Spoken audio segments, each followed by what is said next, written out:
Mag-video muna tayo ngayon habang kumakain ako ng dragon fruit. Ayan. So, to guys, dragon fruit. Well, may tanim tayong ganito kaya puro ganito na lang ang prutas natin. Noon guys, hindi ko talaga to gusto. Yung taste niya. Hindi ko gusto.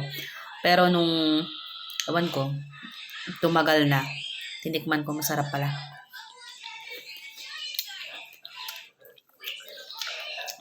Dalawa yung klase ng dragon fruit.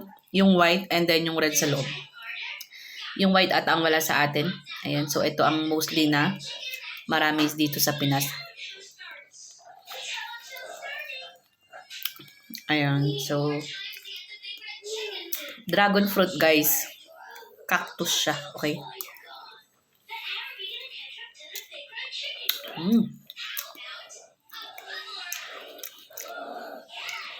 Ito guys, medyo matamis-tamis na. Gusto ko yung medyo maasim-asim.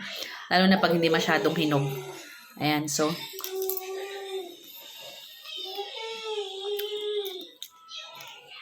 Panghimagas natin kasi katatapos ng dinner namin. Ayan. Ayaw to ni Jacob. Nandidiri siya. Kasi, ang tawag to, malambot-lambot na mamasa-masa. Ayan.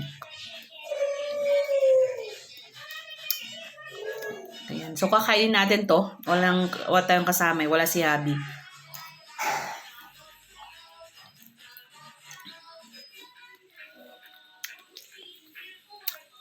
So, kakainin natin tong buo. Ayan. Kaya ko naman siyang kainin. Yung isang buo. Pero pag dalawa na, hindi na kaya, guys. And so,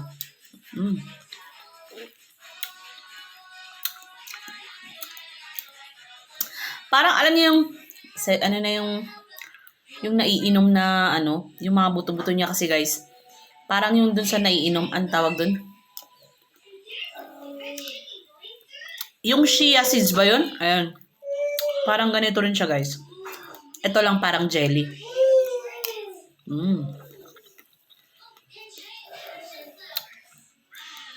Nabasa ko guys, mayaman to sa vitamin C. Siya, ayan. It's yummy.